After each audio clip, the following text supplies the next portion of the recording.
చెప్పండి పెద్ద మనిషి ఏంది ఏం పంట పెట్టినావు మరి ఇక్కడ ఎడ్లు మేపుతున్నావు ఇక్కడ పొలం దగ్గర కూర్చున్నావు మనకు పొద్దుగాలు వేస్తేనే మేము మా వృత్తి అది పొలము వ్యవసాయం చేసుకున్న దాకా మాకు ఎవడు ఇచ్చేది ఏముండదు అవు మరి మేము కష్టం చేస్తేనే ఇంకోటి ఆధారపడి సజీవం రైతులకు అన్ని ఇస్తున్నామని చెప్పేసి కాంగ్రెస్ పార్టీ అంటున్నది ఏం లేవు. ఇప్పుడు చూడు నిన్నమ్మన మనుషుల చక్కెర వచ్చి కింద పడితే యూరియా దొరకక అది దొరకక నానా కష్టాలు పడి అప్పు చేసి తెచ్చుకొని పత్తులేసి మసాలాలు మందులు పెట్టుకుంటే యూరియా సకాలంగా అందియక రైతు నాశనం అయిపోతున్నాడు.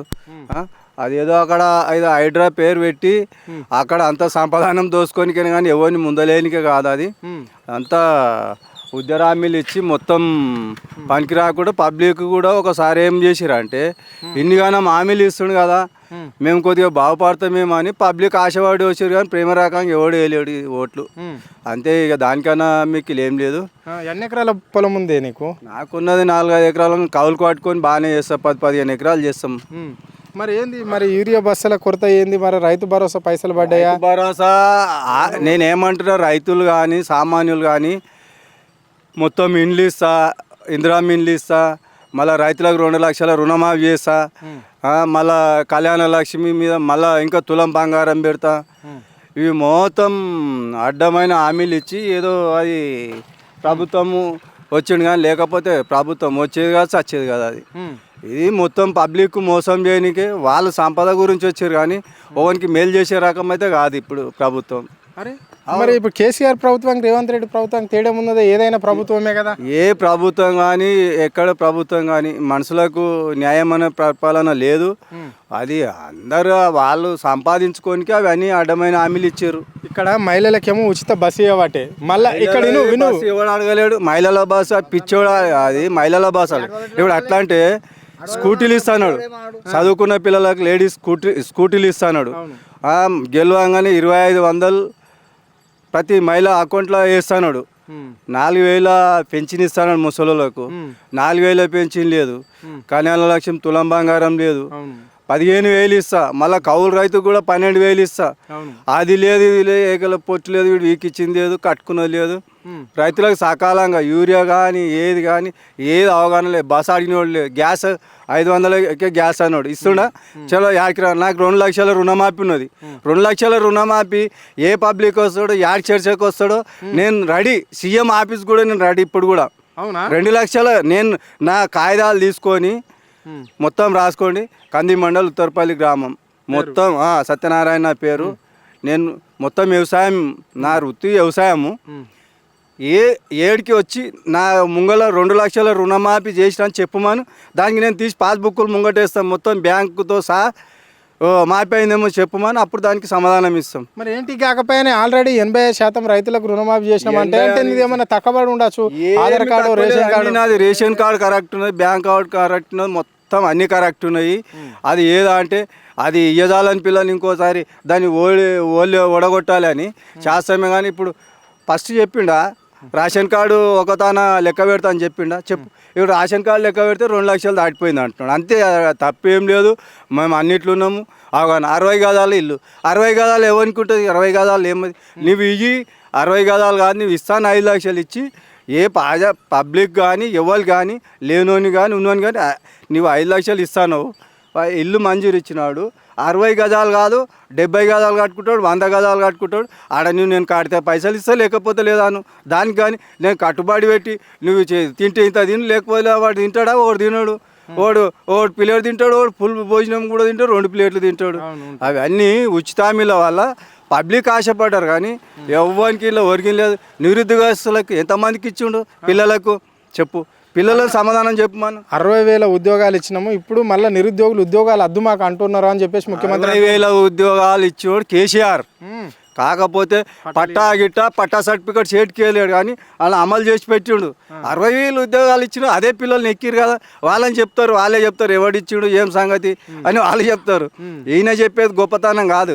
ఎవరికో బిడ్డ మనకు కుట్టినా నేను డప్పు కొడితే అయితే అది వానికి కుట్టిన బిడ్డ అక్కడనే అది ఎంత ఎప్పటికున్నా రేపు పొద్దుగాల ఈ 60,000 మంది కూడా రేపు పొద్దుగాల ఇది మా కేసీఆర్ ఇచ్చిండు గౌరవంగా చెప్పుకుంటారు. రేపు కేసీఆర్కి సపోర్ట్ చేస్తారు కానీ నీకు చేయరు. ఎందుకంటే అబద్ధం ఆడుతున్నావు కాబట్టి ఎవరు దాన్ని కానీ దాన్ని ఒప్పుకోరు కదా. మరి ఎందుకే సర్పంచ్ల కాల పరిమితం అయిపోయినా కానీ ఇంకా సర్పంచ్లను పెట్టలేకపోతుంది ప్రభుత్వం? ఏం ప్రాబ్లం ఇది? ప్రభుత్వము వైఫల్యం ఏమదంటే ఎప్పుడు మేము పబ్లిక్ పోయినా మాకు శిక్ష తప్పది. అడ్డమైన హామీలు ఇచ్చినాం, హామీలు తీర్చలేము. దీన్ని పొడిగించుకుంటూ ఎలక్షన్ ముంగల ఇంకొకటి ఏదన్నా ఆ దృష్టిలో ఉండొచ్చు, ఏదన్నా ఇంకొక హామీలు అమలు చేసి ఎలక్షన్కి పోదామనేది కాదు. ఎవడు అడ్డం లేడు, ఎవడు ఏం చేసింది లేదు. ఇవన్నీ దండుకొని ఇంకా 4 రోజులు గడుపుకొని పోదామనేది కానీ ఎవరికి ఇది మేలు చేయడానికి కాదు. ప్రజాప్రభుత్వము ప్రజలు నేరుగా వచ్చి ఎమ్మెల్యేల దగ్గర కావచ్చు, ఎంపీల దగ్గర కావచ్చు, అధికారుల దగ్గర కూడా ఏమైనా సమస్యలు ఉంటే నేరుగా చెప్పుకోవాలి. ఇది ప్రజాప్రభుత్వం అధికారాలే కాదు. నేను బద్దలు కొట్టినా, నువ్వు కట్టి నీళ్ళని కంచెలు తీసేసినావు, ఆడికి వస్తేనే నువ్వు ఎవరికి అపార్ట్మెంట్ లేదు, నువ్వు ఇంకాడికెళ్ళే ప్రజాపాలన ఇది రాక్షస పాలన. ఇది ప్రజాపాలన కాదు, రాక్షస పాలన. ఇది నిరంతగా అన్నది, ఇది ప్రజల పాలన కాదు. ఇది ప్రజల పాలన ఎట్లయితుంది? ఇది కేసీఆర్ ప్రభుత్వానికి రేవంత్ రెడ్డి ప్రభుత్వానికి తేడా ఏం కనిపిస్తున్నది ఈ 2 ఏళ్ళల్లో? ఇప్పుడు కేసీఆర్ అన్నోడు లేకపోతే ఇవాళ రేవంత్ రెడ్డి సీఎంఏ లేడు. ఎవరినో చెప్పు మన కేసీఆర్ అన్నోడు లేకపోతే రేవంత్ రెడ్డి సీట్ మీదకి వచ్చేటోడు కాదు, సీఎం అయ్యేటోడు కాదు. ఇది వాస్తవంగా రేవంత్ రెడ్డిని కాదు, రేవంత్ రెడ్డి ఎంత మంది ఉన్నారో వాళ్ళని కూడా అడిగినా అంతే ఉంటుంది. ఇంకా నువ్వు ప్రపంచం సరే చేయి అంతే ఉంటుంది. ఇదే తెలంగాణ రాకపోతే నువ్వు ఏడ ఇవాళ మినిస్టర్ ఉంటుంటివి, నువ్వు ఏడ ముఖ్యమంత్రి ఉంటుంటివి, నువ్వు చెప్పు. నేనంటే నాకు చదువుకోలేను, నేను ఏదో ఇక్కడ వ్యవసాయం చేసి బతికేటోని. ఆయననే చెప్పమని చూద్దాం. తెలంగాణకు నువ్వు పోరాడినోడవా కొట్లాడినోడవా? ఎవడో కొట్లాడి పిల్లలు చచ్చిపోయారు, మంచి మంచి యోధులు చచ్చిపోయారు, అంతా చచ్చిపోయారు. నువ్వు ఇప్పుడు తయారైన వండి పెట్టిన దానికి నీకు వచ్చి ఇవన్నీ లెక్కలు పెట్టిడ కానీ నువ్వు చేసింది ఏం లేదు, ఇక్కడ ఎవరుగా పట్టింది ఏం లేదు. అంటే ఇక్కడ కేసీఆర్ నోడగొట్టిన ముఖ్యమంత్రి ఎవరు అంటే ఈ రేవంత్ రెడ్డి. ఆ కేసీఆర్ నోడగొట్టినోడు రేవంత్ రెడ్డి. ఈ రేవంత్ రెడ్డికి సంస్థిత స్థానం ఉంది తెలంగాణ ప్రజలలో అని చెప్పేసి ఈ రాష్ట్ర ముఖ్యమంత్రి అంటుండే. ఎందుకు అట్లా? ముఖ్యమంత్రి నేనైనా మనిషిని, నేను ఎన్నో ఊహించుకుంటా.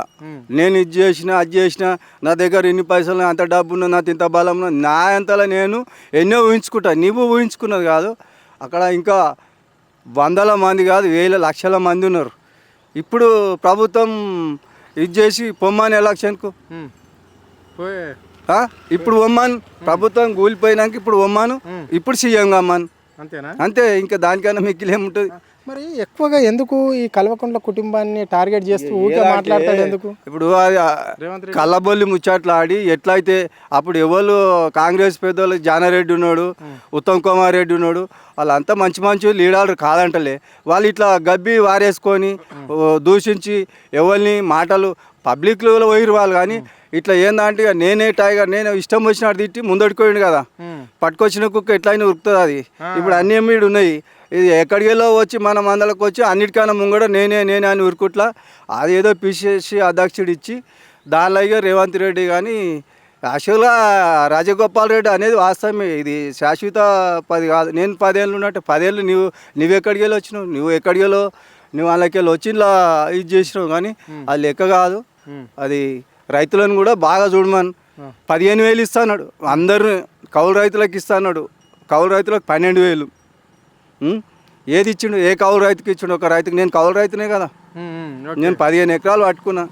నేను ఇప్పుడు అన్నీ చేస్తున్నా. నాకు ఏ కౌలు ఎవరికి ఇచ్చిండు చెప్పమని. Okay, right. మరి ఇది పరిస్థితి మనం చూస్తున్నాం కదా. ఇక మనం రైతు అని మనం అనుకుంటున్నాము. ఎంత ఉన్న చూడు గ్రామాలలో కూడా ఇప్పుడు సత్యనారాయణ చెప్పినట్ల రైతుల బాధ అంతా ఆయన చెప్పిండు. అంటే నేను ఒక రైతునే, ఎంతోమంది ముఖ్యమంత్రులను చూసినా కానీ ఇలాంటి ముఖ్యమంత్రిని నేను ఎప్పుడు చూడలేను అని చెప్తున్నాడు. ఇక్కడ కావాలనే కేసీఆర్ కుటుంబాన్ని టార్గెట్ చేసి ఆయన మాట్లాడడం. చాలామంది ఉన్నారు కాంగ్రెస్లో, ఎంఐఎంలు ఉన్నారు, వాళ్ళందరూ ఆలోచించి మాట్లాడతారు. ఒక రాజకీయ నాయకునికి ఉందది అనేది ఎంతో ముఖ్యము, కానీ అంత లేదు ఈ రేవంత్ రెడ్డికి. అందుకే ఇష్టంకి వచ్చినట్లు మాట్లాడుతుంటాడు. ఆయన ఏదో నోరు ఉంది కదా అని చెప్పేసి రాజ్యాంగం మాట్లాడి ప్రభుత్వాన్ని వడగొట్టినా నేను ముఖ్యమంత్రి అయినా అనుకుంటుండు. రేపు ఆయన రాజీనామా చేసి రమ్మను, ఎట్లా గెలుస్తాడో చూస్తాం మా రైతులమని చెప్తున్నాడు. ఖరాఖండిగా చెప్పిండు, నాకు 2 లక్షల రుణమాఫీ ఉంది, కాలేదు. ఇప్పుడు నేను కాగితాలు పట్టుకొని సీఎం ఇంటికి రమ్మంటాడా, లేదా ఆయన ఉండే సెక్రటరియట్కి రమ్మంటాడా, లేదా ప్రజాభవన్కి రమ్మంటాడా, యాడికి రమ్మన్నా నా కాగితాలు పట్టుకొని నేను వస్తా, నాకు ఏడ రుణమాఫీ అయింది, నాది ఏ ఒక్క ఏ ఒక్కటి కూడా తక్కువ ఉంటే నాకు రుణమాఫీ అవసరం లేదు, నేను వస్తా రమ్మను, ముఖ్యమంత్రి దగ్గరికి రావాలా యాడికి రావాలా అంటే నేనే కాదు నా అటువంటి రైతులు ఎంతో మంది ఉన్నారు. నాకు ఒక్కసారి అపార్ట్మెంట్ ఇవ్వమని చెప్పి నేను మాట్లాడతా అని చెప్పేసి ఆయన పేద రైతు ఆయన చెప్తున్నాడు, ఇరువారకు నాకు రుణమాఫీ కాలేదు, రైతు భరోసా పైసలు రాలేవు, నేను 15 ఎకరాల భూమి సాగు చేస్తా, ఆ కౌలు పైసలు ఇస్తాడు, ఆ కౌలు పైసలు గిడిగలేడు, 6 గ్యారంటీలు అన్నాడు. ఏ గ్యారంటీ ఆయన అమలు చేసిండో ఒక్కసారి మాకు చెప్పి ఎలక్షన్లకు రావాలి, స్థానిక సంస్థల ఎన్నికలకు సర్పంచ్ ఎన్నికలకు వస్తే అప్పుడు చూపెడతాం కదా మా ప్రతాపం ఏంటో. కానీ ఇచ్చిన మాట ఏ నాయకుడు తప్పడు. అంటే అన్ని మాటలు నెరవేరాలని ఉండయి, కొన్ని అవస్థ కానీ ఉంటాయి, కొన్ని అధికారం గురించి మాట్లాడతాం. కానీ ఈయన మొత్తం మాట్లాడినవన్నీ అధికారం గురించే, ఏ ఒక్కటి కూడా నెరవేర్చేది లేదు. కాబట్టి ఆయన మాట్లాడింది కాబట్టి అధికారం వచ్చింది. కానీ కేసీఆర్ను పూడగొట్టుకొని ఎంత ఇబ్బంది పడుతున్నాం మీ రాష్ట్రంలో, అది ఒక రైతులకు మా రైతాంగానికి తెలుసు. మాకు ఎట్లా ఎరువులు వస్తుండే, ఎట్లా యూరియా సంచులు వస్తుండే, ఎట్లా పెట్టుబడి పెడుతుంటే మేము ఏ విధంగా మాకు రైతు చనిపోతే రైతు బీమా వస్తుండే, అది మాకు తెలుసు. కానీ ఇప్పుడు ఎందుకని 2 ఏళ్ళు భరిస్తాము, ఇంకో 2 ఏళ్ళు భరిస్తాము, ఈ 2 ఏళ్ళు భరించినాం, ఇంకా 2 ఏళ్ళు భరిస్తాము, తగిన మాకు అవకాశం వచ్చినప్పుడు ఓటుతోనే మేము బుద్ధి చెప్తాం ఈ కాంగ్రెస్ పార్టీకి అని చెప్పేసి కూడా ఆయన సత్యనారాయణ స్పష్టంగా చెప్పిండు. ఇలాంటి రైతులను ఒక్కోసారి చూసి వాళ్ళ ఆవేదన చూసి, ఇది ఎవరో చెప్పిన మాటలు కాదు, ఇప్పుడు కేసీఆర్ వాళ్ళు చెప్పించి అనిపించిన మాటలు అయితే కాదు, మీరు అదేగానే సృష్టించుకుంటారు, వాళ్ళే చెప్పిస్తున్నారు అనుకుంటారు. కానీ ఆ రైతుకు ఎలాంటి సంబంధం లేదు. ఇప్పుడు ఆయన పంట పొలం కాడ ఇలబడి చెప్తున్న మాటలు ఇవి.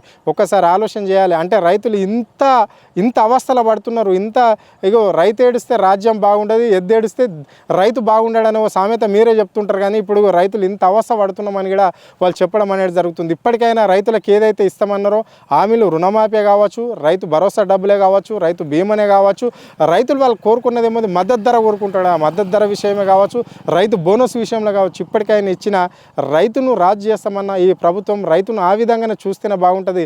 రైతు ఉసురు ఒట్టిగా పోదు, ఏ ప్రభుత్వానికి కూడా రైతుని పెట్టుకుంటే ఏ ప్రభుత్వం కూడా నిలబడదు అని చెప్పేసి కూడా ఆ రైతు మాటల్లో స్పష్టంగా అర్థమయ్యడం అనేది స్పష్టంగా అర్థమైంది. ఇది ఇక్కడ రైతులు పడుతున్న ఇబ్బందులు. కెమెరా పర్సన్ రవితో అరుణ్, ఆద్య టీవీ, హైదరాబాద్.